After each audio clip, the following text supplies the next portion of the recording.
It's a real pleasure for me as a longtime fan to be sitting here with Aaron Gray. Here with Larry Hama. We're talking with Kevin J. Anderson, best-selling author. Mr. Neil Adams. I am here with David Fritz. Axel Alonso, editor. Shadow Stevens. And Devil's Comic-Con with John Delancey. With Tom King. Kevin Conroy. Free comic book day. Denise Crosby. PopCon Pop Expo. Here on location at Star Wars Celebration. Sci-Fi Expo, talking for our second time with Gil Gerard. Wichita, Kansas at Time Eddie. Producer David Gerald. I've got Eric Flint. Are here at Smallville Comic-Con. Wizard World St. Louis. VillageCon in Bentonville, Arkansas. Michael Lombardi. We were talking with Alan Dean. Quincy Allen. Suzanne Landon. Of Starlog Magazine, Mr. Kerry Oakwell. Chris Sami. Landon Lee. Dave Schwartz. Mano Inkarami. John Aaron. This is Sci-Fi for Me, your portal to the science fiction multiverse.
The Immortal Mass, a 1970 superhero crime noir adventure that follows a retired soldier who is given a covenant interview with a death row inmate. What he learns from the interview thrusts him into Atlanta's shadowy underworld.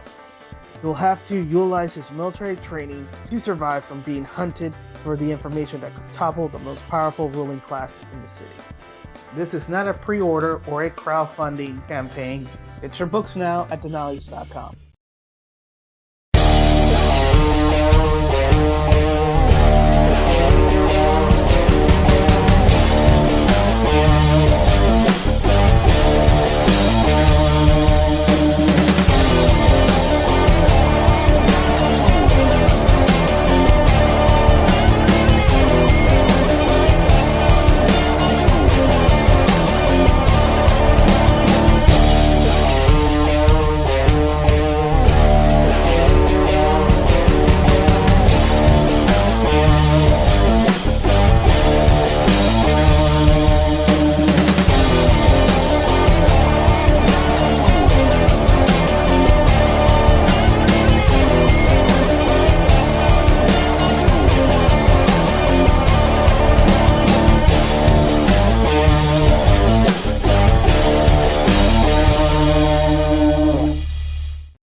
Seconds to curtain, folks.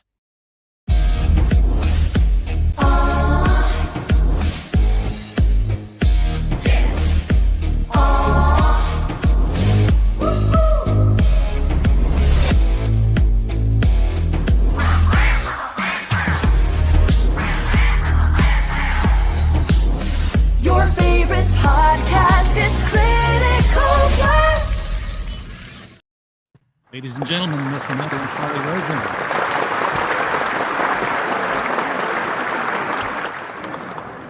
And welcome to the show tonight. Well, thank you so much for having me on, RJ. I really appreciate it. I'm trying to remember how we got connected. Was it on Twitter first, or? I think Pops told me about the network, and then I started reaching out to people through Facebook. That makes perfect sense. I think I reached out to you through Facebook, and here we are. All I know is I had it in my calendar. I said, check the email, and because I'll put people. I have an analog calendar for one thing, pen and paper. That's how I keep track of everything. And sometimes in the past, I would see I've got somebody tonight, but I can't find them in Twitter and I can't find them in email. How did I contact these people? So now I make myself old man notes so that I can. Oh well, I do well, I have a marketing background from back before all of this and all the software and everything. So I still do this. I take the giant desk calendars and I put them up on the wall. Yes. And that's how I write all my scheduling, because while I'm talking here to you, I can simply look up, and if there's a question of where I'm going to be or scheduling, it's just right there. And it gives me just a greater sense of what the schedule is and where I'm going to be, rather than just having it on a screen. Yeah, I can't have a digital calendar. I mean, I've got one for alarms, but for my day-to-day stuff, that doesn't work. Speaking of Pops, he is in the chat here saying hi again. Hi. Welcome, Pops. Glad you're out here. Mike Walters from the Mic Stand is out here, popping in to like and share the live stream. Thank you so much, Mike. And of course, Woody is in here giving us the applause, sticking around to listen to the chats. So you have an audience. Oh, great. what is the elevator pitch here? I've seen the Boston Metaphysical Society page. Trade secret here that is not all that secret. I don't read ahead, so I come in completely ignorant about what the projects are, so that all my questions are genuine and driven by the conversation. So I don't know if this is a novel series, a graphic novel series, a mixed media kind of thing. Lead me on. Okay, well, the overall premise of Boston Metaphysical Society is about an ex-Pinkerton detective, a spirit photographer, and a genius scientist who battles supernatural forces in late 1800s Boston. We started off as a 6-issue graphic novel miniseries, and then we went to trade. After that, I did 4 standalone sequels, and we're now back to a miniseries. So we did start off as comics, but during the years, and I was reminded last year that was our 2022 was our 10th year anniversary. During that time, I also produced a novel, a prequel novel, a prequel anthology of short stories and novellas, as well as in 2020, we produced, in 2021, produced an audio drama. So we are in multiple mediums. Which has been great, because I've had fans who say have had vision problems and they can't read graphic novels, but they love the whole idea and they're very much into steampunk. And so when we did the audio drama, they're like, "Oh my God, this is great! I can finally do this," because the novels and the anthology are not in audio, and as of yet. Yeah. Reach as many people as you can with as many outlets as you can. Yes. Mike, I think the Boston Metaphysical Society is 200 years late for the Salem witch trials, although the witch trials might impact the Boston Metaphysical Society through causal relationships. We'll have to read and see. Comical Opinions has reviewed the... yes, thank you. Okay, thank you very much. Yeah. Metaphysical Society, okay. Yeah, I always appreciate their reviews. So, in fact, I appreciate anybody's reviews, because I actually do reviews myself for Fan-Based Press, and it takes some effort. Yeah, and so I always appreciate the effort that goes into writing a review, because you obviously have to spend the time to read it and think about it and put something on paper. So yeah, I always appreciate reviews. Being set in Boston and dealing with the psychic phenomenon that would be their milieu, that New England area, are you dealing with anything Lovecraft, or is that just, that's too overplayed, let's do something different? Yeah, I'm actually not a huge Lovecraft fan, and so there might be some very slight Lovecraftian elements, but nothing came from that.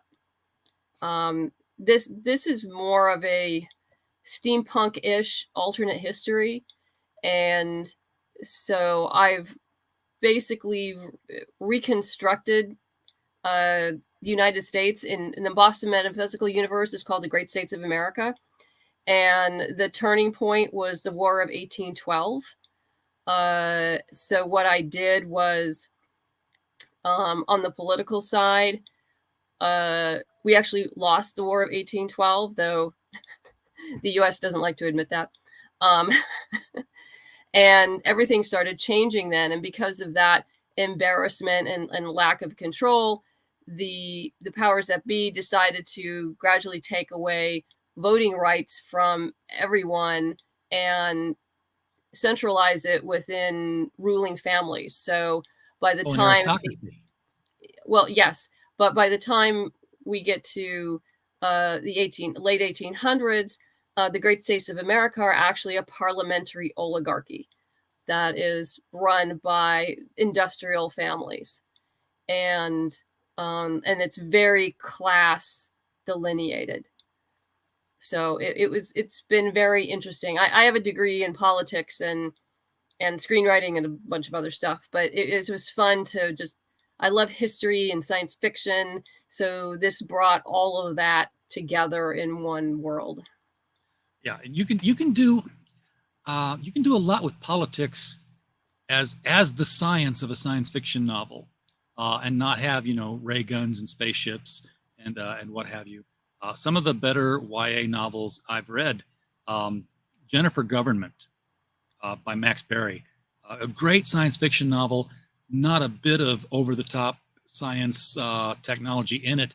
It's just, oh, by the way, what happened was companies merged with companies, and they became the citizens. And when you worked for somebody, you took on their last name. And John Nike has been killed, and John ExxonMobil is prime suspect, and Jennifer Government is the one who's going to solve the crime. Oh, that's interesting. Okay. So it was a very interesting, because even government is its own corporation now. So yes. So yeah, it was interesting developing the world in that way. And we started in Boston. The first 6 issues were set in Boston. The first sequel was set in Boston. And then in Spirit of Rebellion, we went to Philadelphia for a standalone issue, then came back to Boston for 2 issues, and then we're heading off to Colorado Springs. Okay, to Tesla's experimental station. Yes, that was 1899, and you just missed it, Woody. Living there in 1960, you just missed. Boy, I would have loved to have seen Tesla's stuff. I read a couple of books on him. I was researching him for a novel that I did end up writing, featuring some of his theories, and the stuff that he purportedly pulled off. It makes you wonder if he'd gotten financed and hadn't gone broke. I think if he had what we would call modern day business manager, our lives would be very different right now, because he, as we all know, he was brilliant, but he was not good at business. Edison was a brilliant businessman, recognized opportunity, and ruthless. And even one of the characters, the 3 main characters that we started with, we now have an additional character who's part of the team as the comic has developed. The 3 main characters, Samuel Hunter, who's an ex-Pinkerton, Caitlin O'Sullivan, who's a medium and spirit photographer, and there's Granville T. Woods, who's the genius scientist. Granville T. Woods is a historical figure. He's an African-American scientist who lived during the same time period as Tesla and Edison, Westinghouse, all of them. There's no evidence that he actually met Tesla in real life, but he did have a run-in with Edison, like most people did back then. Edison actually stole some of his patents, he did to everybody. Granville sued him, but he won. Which was interesting. He actually won. And then Edison offered him a job, which he refused, and he ended up starting his own business with his brother in upstate New York. He did originate from Ohio, but since I'm the writer, I brought him to Boston because, I can do that. Yeah, you put him wherever you want. Yes. It occurs to me that, the turning point of your history that causes it to deviate is the War of 1812. That predates, the Civil War of the 1850s. That's correct. So did that event happen? And Yes. Because Yes. We In got my a black world, scientist. I'm wondering where slavery falls into this universe. yes, that all happened. I actually have a prequel trilogy of novels that I've been working on slowly. The first one's done. That it's called The House Wars, and it's my version of the American Civil War. But in this case, it's the great houses of the North and South that go to war over slavery and other things. And but also there's supernatural and demons and other things involved. I have a lot of fun. I when this Kickstarter is done, I hope that I can finally go back and start writing the second book in that series to start finishing that off. But yes, it did happen. So how pervasive are ghosts and supernatural entities in this world? I mean, are they rare but known like tornadoes, where they don't happen every year, but when they happen, people know what they are and they know who to call and they know what to do?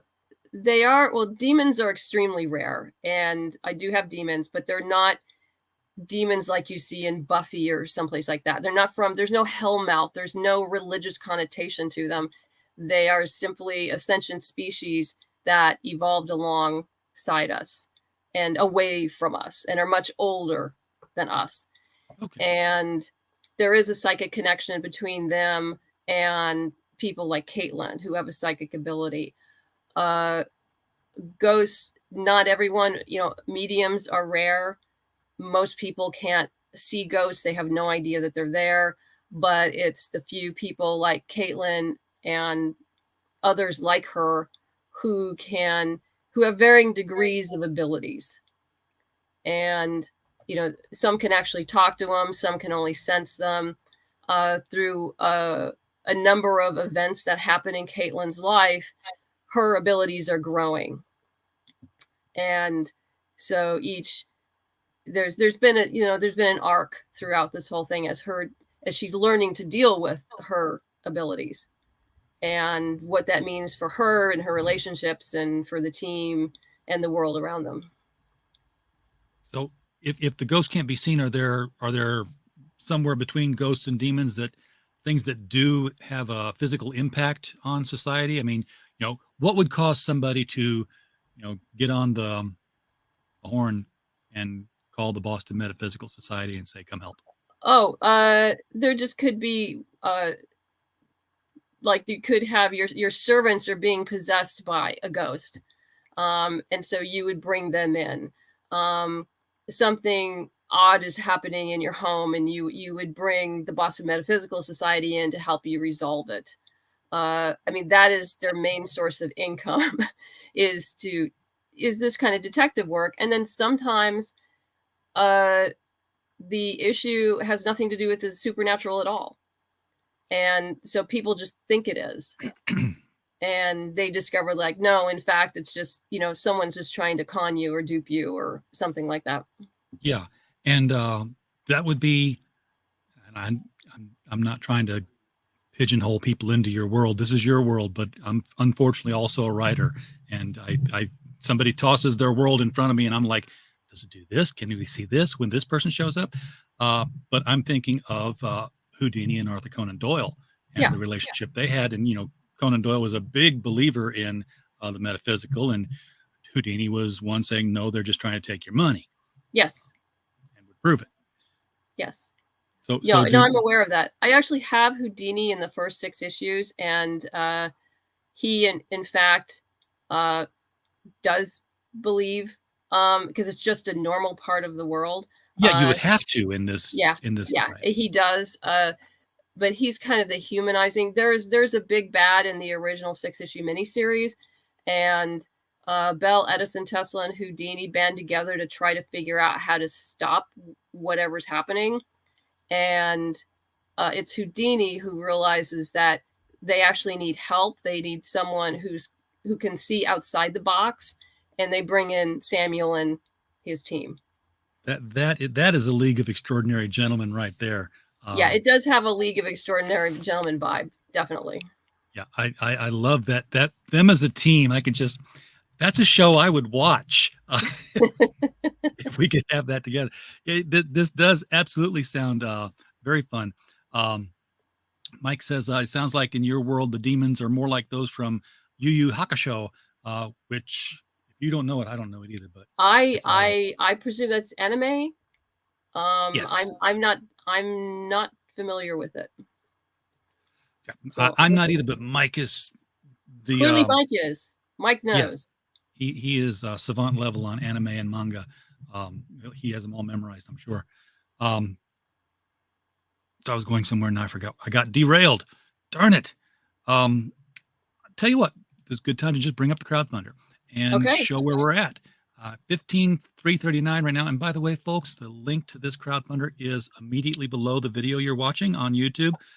Click it at any time and it will open in a brand new tab. You won't leave the interview. You won't hurt our feelings at all because we'll still see you here. Go out and throw money at this. And let's take a look down here. First of all, you're at 15,339. Congratulations. That's thank you. You're almost double the goal that you set. And you didn't have a tiny goal really. No. So you got people are believing in your project here. And after 10 years, why wouldn't they? Of course. Yeah, well, we deliver a quality product and usually on time.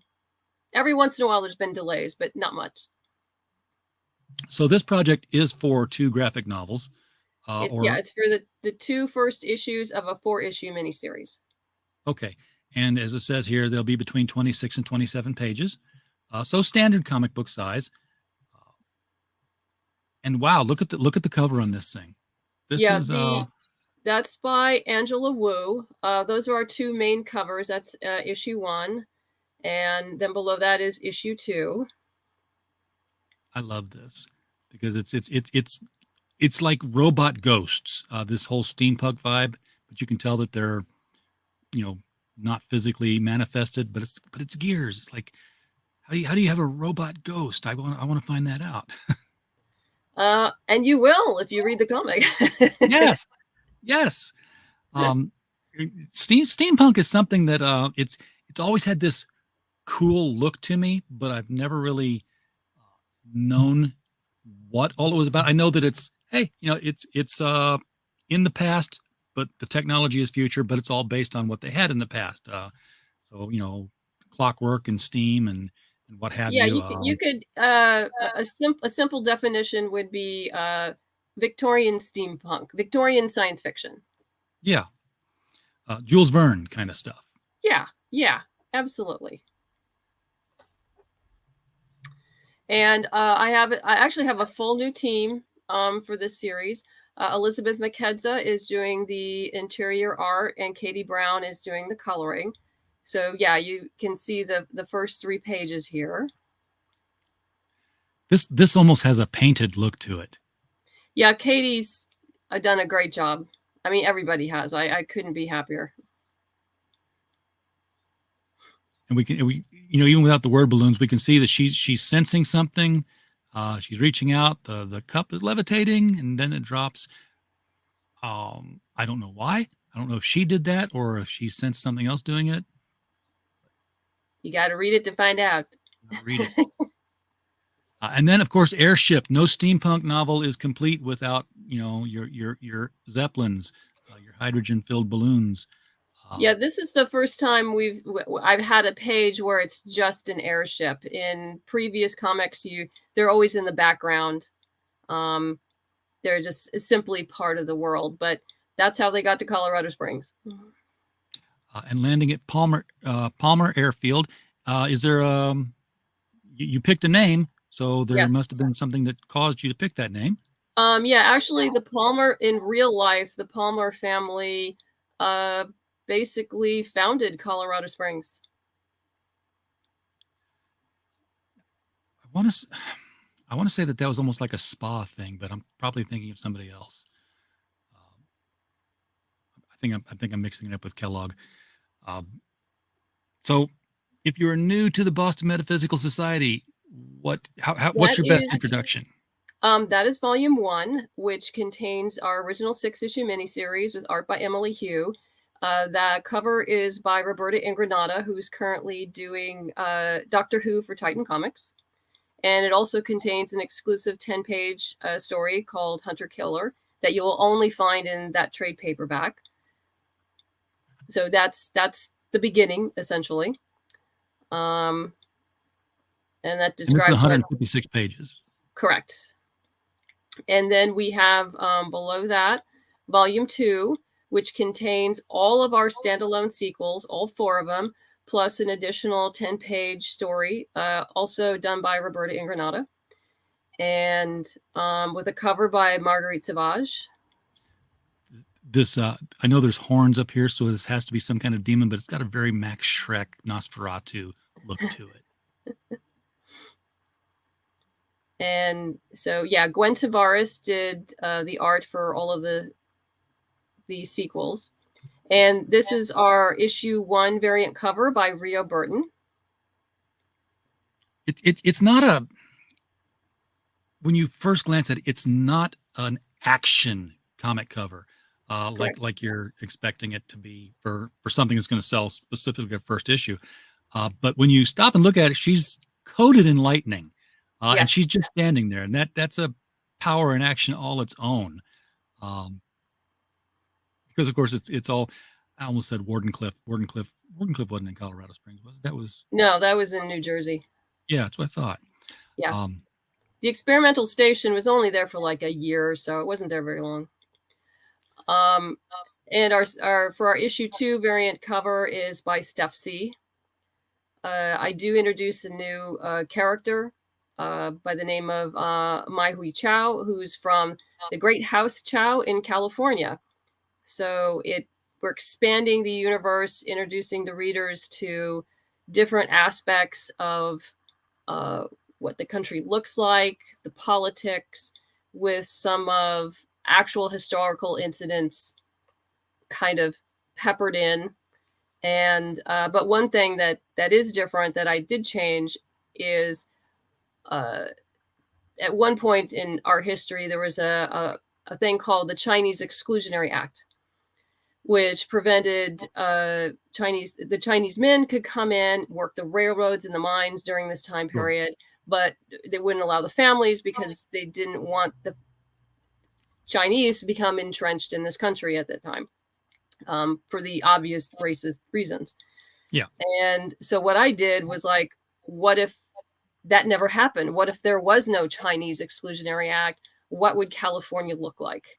And so this is a little taste of what happened without the Chinese Exclusionary Act happening. Yeah, there wouldn't be a Chinatown. There might be a little Caucasia, but it would be more racially flipped around, I would think. Yes. Yeah. I would definitely think that as well. Something's triggering in the back of my head here about California and old world alternate history kind of stuff. New Albion is pinging around in there for some reason. I think it because somebody said they found supposedly California was found by other explorers before the East Coast was found, and they called it New Albion. And then left, but there was like no proof. And then somebody says they dug up a rock with a little carving in it that says New Albion 17, whatever. I don't think that's going to play in here. This is sticking more with history as it played out with nudges. Yeah, I definitely do nudges and change a couple things. Just because to me, I thought it would be interesting to see how society developed if certain things had or hadn't happened. And also for the first time, the variants, this is the first time doing variants, and we have a limited amount of metal variants of both Rio and Steph C's covers that are available. A lot of them are gone by this point. And other rewards include the audio drama, which is... Now that's intriguing. Is this an audio drama? There's two ways of doing this. You've got somebody who reads the story, and then you've got the radio play itself where you have people act it out and you don't have narrative. How did you do this? I wrote an 8-episode audio drama. This is a full cast, special effects with original music, and so it's like your old time radio plays. I love those. This isn't just reading a comic. This is an actual original story that doesn't exist anywhere else but as an audio drama.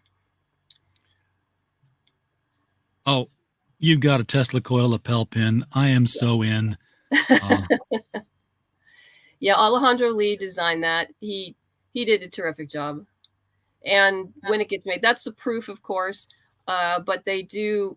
It's amazing. I do all my pins through this one company, and the detail they do is very good. So it's going to turn out really well. I'm sure it is.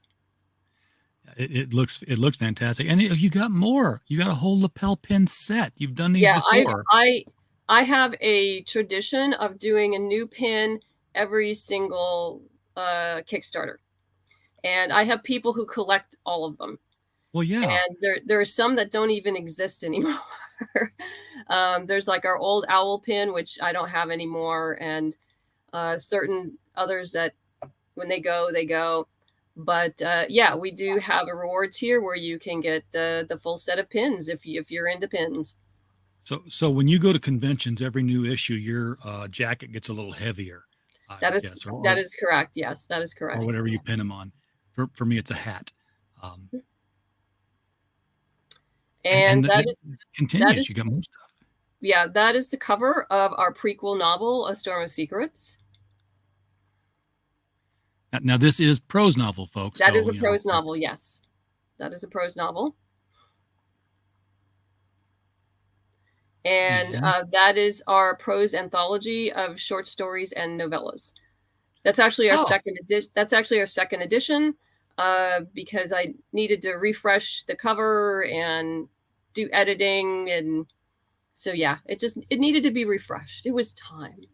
Now these are short stories that you wrote, or was this sort of an anthology? These are short. Everything here I wrote. Okay. Everything, yeah.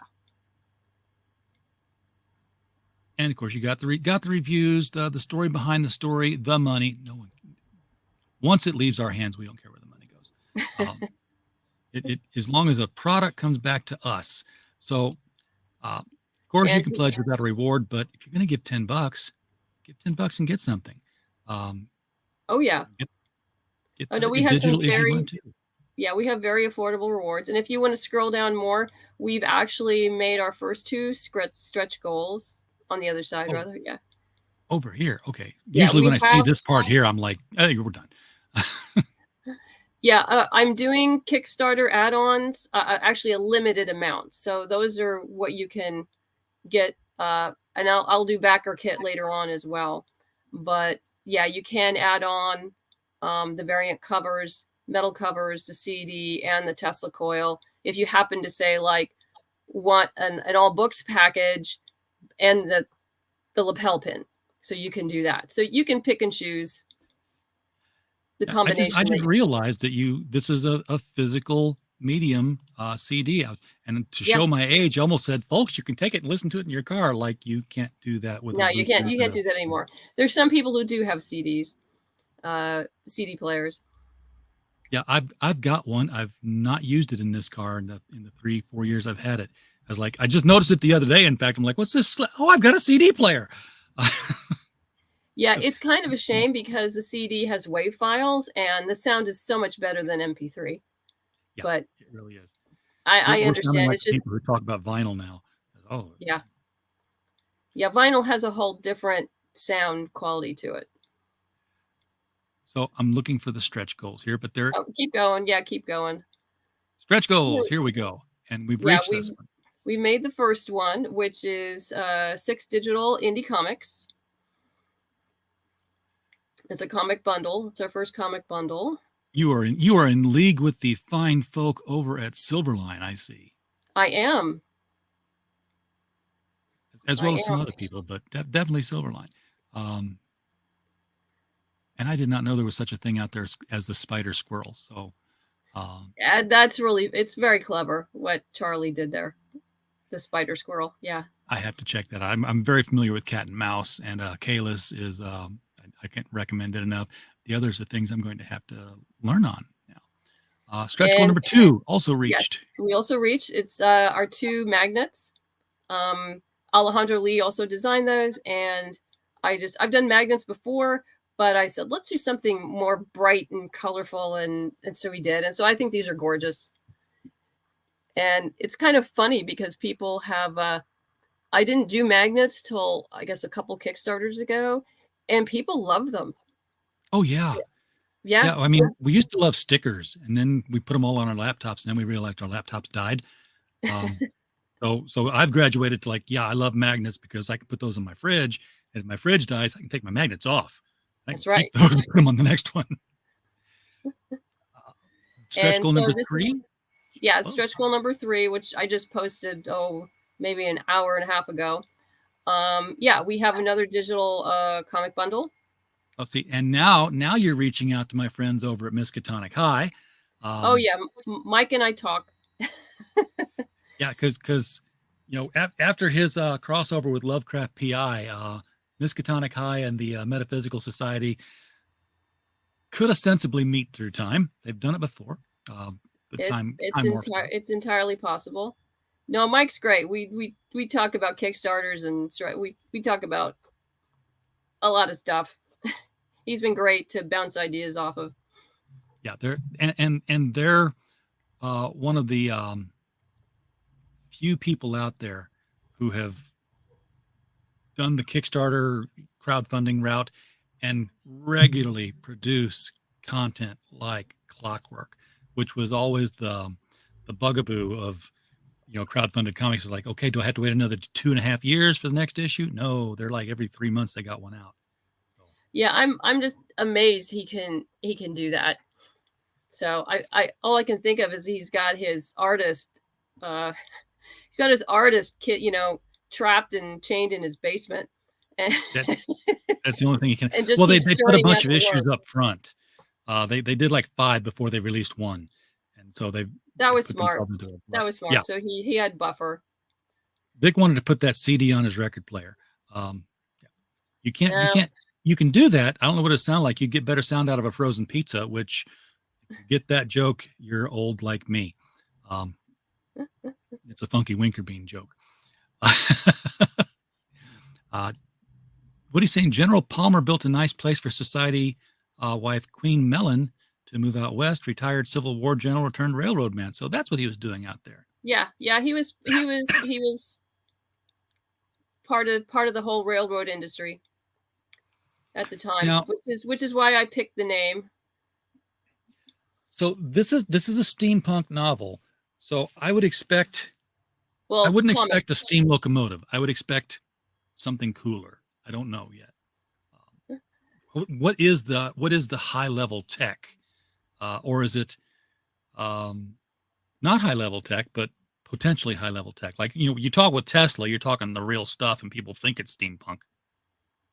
Well, they are dealing with his wireless technology. I mean, I am sticking with that, but it's the ramifications of what he's doing. I mean, this is more of a suspense thriller, and so the highest tech you're going to see here is what's in the experimental station. Do we get to see him? Do we get to see him create the Tunguska crater out of a fit of anger? Because no, because we all know that's what happened. He told him, so I'll show you what this can do, and the next day that happened, and he didn't say nothing. No, but the thing is, you have to understand that the story is not about Tesla, and it's just he is a supporting character who is part of the story. None of the stories have ever been about Tesla except for Scourge the Mechanical Man, where he was paired with Granville T. Wood. So it was about the both of them working together. Okay, so what is the what's the big bad in the current arc? I'm trying to think of saying in a way that doesn't give it away. Yeah. Because it would be a huge spoiler. Let's just say, because of Caitlin's abilities, she reacts to something that happens that may reveal something very bad about somebody very powerful. Okay. And I'm going to go out on a limb and guess that the people that she works for trust her abilities Absolutely. to a degree where, she says, hey, I think I need to go to Colorado Springs. They're like, here's your ticket. Not, are you sure? Did you just eat some bad chicken? No, they're if you read just the basic plot line, they're actually she and Alma, which Alma Bryant is the new character who joined them a couple issues ago.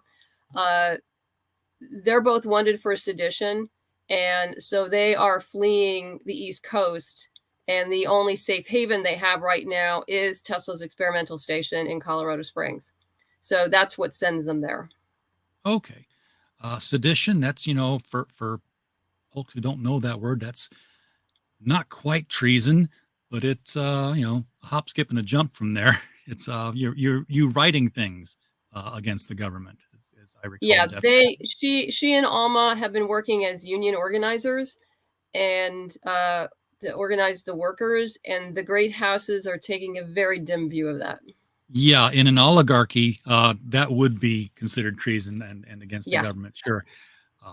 So, and I'm guessing suffrage was still a thing, women's suffrage. But we haven't really touched on that yet.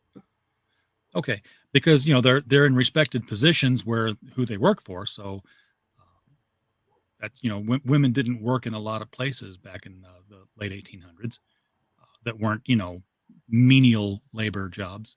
Yes, that's correct. But there's only so many issues, societal issues you can deal with within a 4-issue miniseries. Yeah. So, and you cram too many, you start preaching. Yeah. So I pick and choose, but it's really all about the characters and the story, and making sure the reader has a good time. So I'm just looking down the different tiers here, folks. These are all relatively inexpensive, really. I mean, $28, you're getting prints of both 1 and 2 issues, and the pin, and the PDF. And now you got domestic postage list here. Does that mean you got postage built into your price? Partly, yes. Okay. Because normally if I click on this, it's gonna, tell me. It should not be adding any. Look at that. That's neat. So the if you're in the U.S., the price you see is the price you get, but you go somewhere else. That's right. Yeah. That's gotta right. Add that extra on. Very well thought out and planned out there. Yeah, because I know some creators are adding postage after the fact. Yeah. With the crowdfunding, and I completely understand and sympathize why they're doing that, because postage is a beast. It's expensive, but I know as a backer myself, it kind of makes well, and a lot of them will just they'll put it on the I'm looking at a digital bundle for the example. It's not going to be there. They'll put it on here, so it's like you click on it saying, hey, 32 plus how much? Oh, 15. No, I'm out. Here it doesn't change. It's the 32 that you went in for that attracted you in the first place. So it's the same money as if you'd went in and said 28 and 5 or 4. So yeah. It's a psychological approach, really. Yes. Yeah. The one I hate is the people, not the people, but the campaigns that will use BackerKit and don't collect the postage until BackerKit processes things. So, Kickstarter takes your money at the end of the campaign, and then 3-4 months later, BackerKit says, hey, we're ready to ship it out. Give us some money now. And I'm like, what? I paid for this. It's, but yeah. It's just the shipping cost. Yeah, it's just kind of a surprise you don't need. Yeah, I don't like those. I don't like surprises that cause me to reach for my wallet, or that tell me to reach my wallet. Totally different feel about it then. Yeah, but I'm not disparaging those who do it, because I completely understand why. And for, say, like hardback books and things like that, I can really understand that. And I might change my tune if we ever do hardbacks, because the weight of that just changes everything so dramatically. Yeah, the only campaign that we have done at Critical Blast was our last anthology release. We did a limited edition hardcover, and we crowdfunded the hardcover, which was signed and numbered by Mike Barron and Hart Fisher. So cool. It was a hefty shipping on that one. Yeah, I mean, anything. I mean, fortunately with floppies, once you start adding the trades, things start getting heavier. I mean, yeah, volume 2 already weighs over a pound, because it's 176 pages. It's a big book. So yeah, it weighs over a pound. So I don't remember what the number was when we started here. I want to say that it's probably about the same though, because that's just the kind of luck that I bring people. But still, it's almost at 1,600. That's a new stretch goal, people. So let's get another $660 in here and get, what is that stretch goal? Actually, it's 18. Oh, it's never mind. I'm asking way too much of the audience for the last 3 minutes of the show here.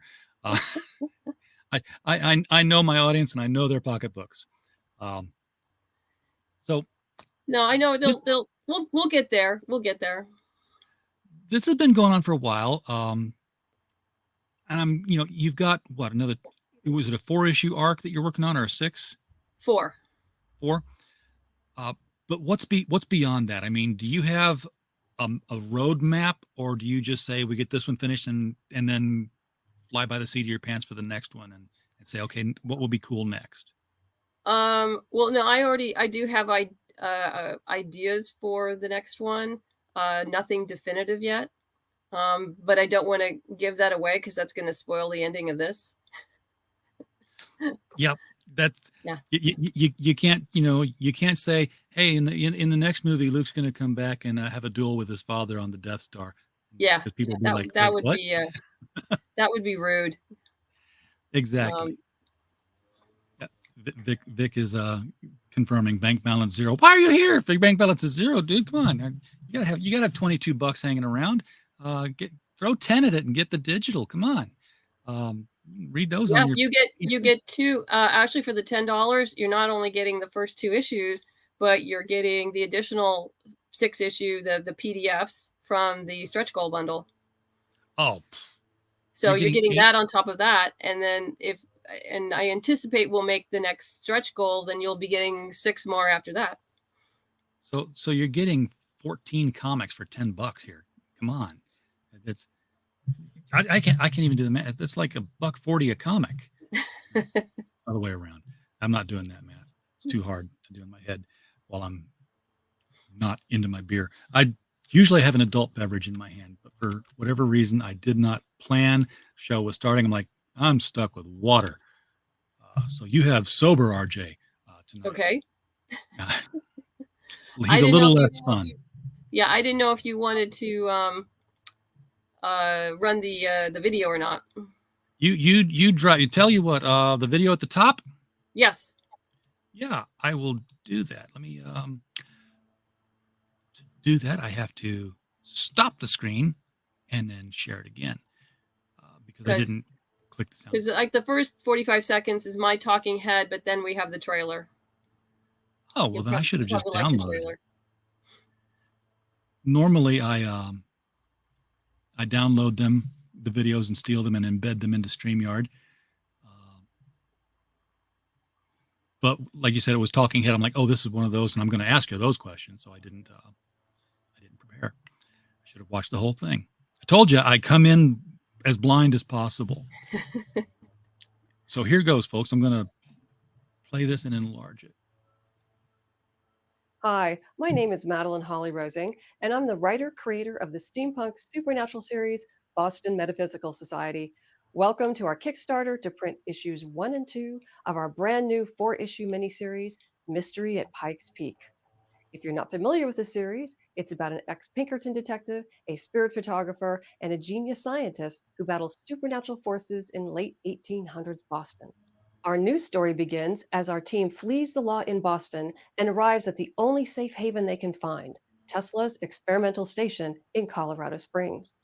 There they meet Tesla's unlikely partner, Mai Wee Chow, a scientist from the Great House Chow in California. But their stay becomes more complicated when an attempt is made on Tesla's life, and Caitlin's visions resurface in an unexpected way. Now the team find themselves caught in a web of intrigue and murder. I'm also happy to announce that we have a new artist on board by the name of Elizabeth Makedza, with coloring by Katie Brown and cover art by Angela Wu.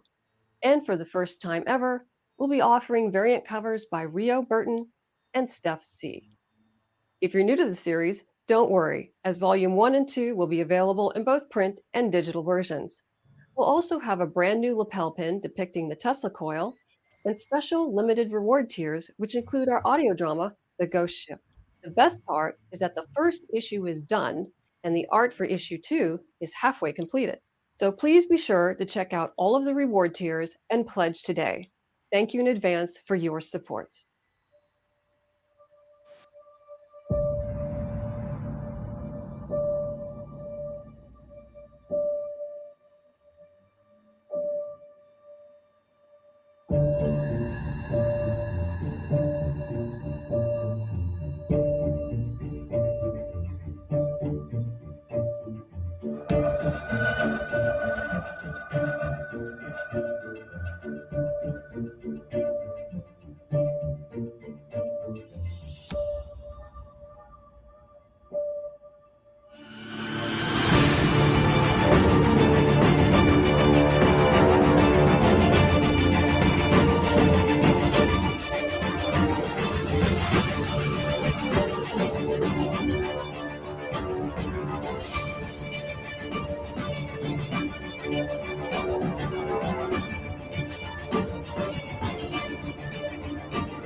Okay, I'm in. How long do I have to wait to read this?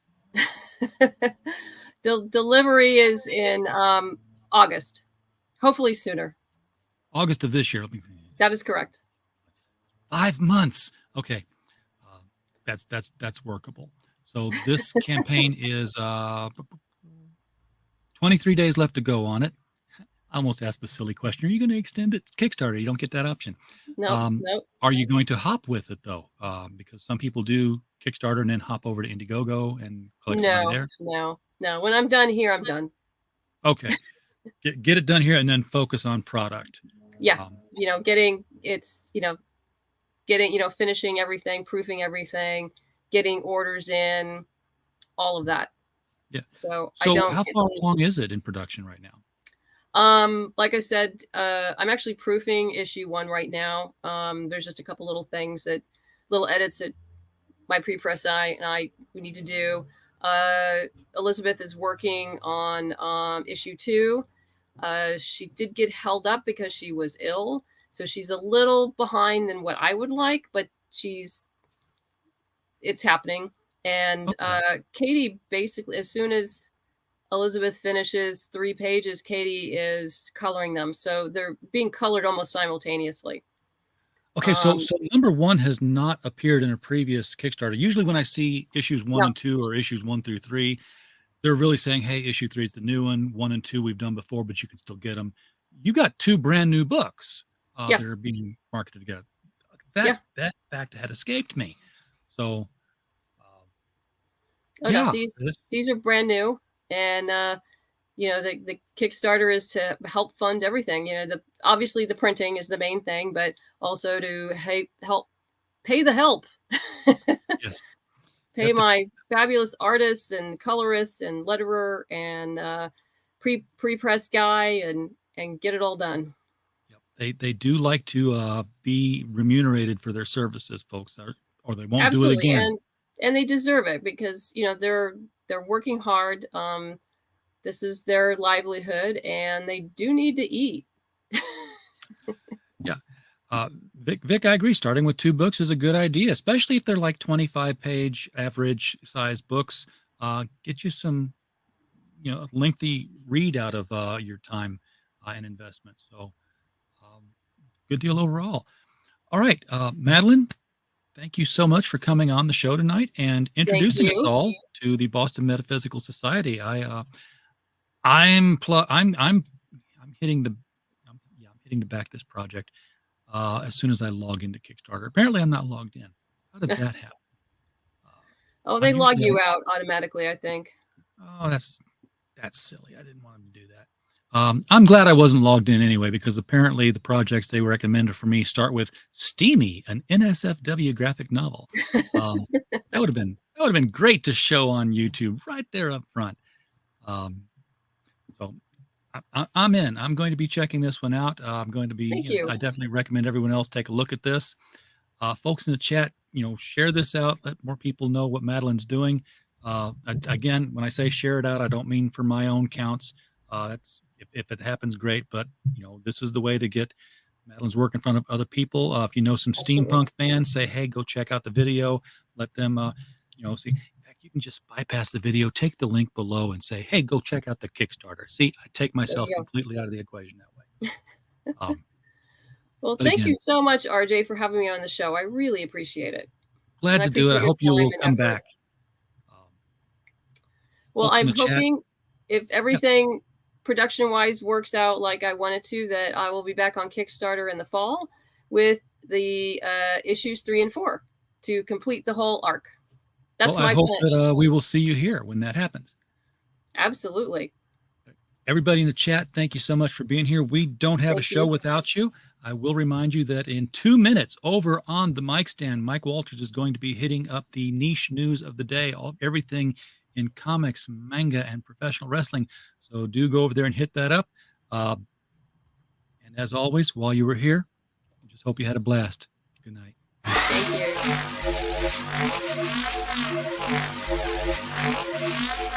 you.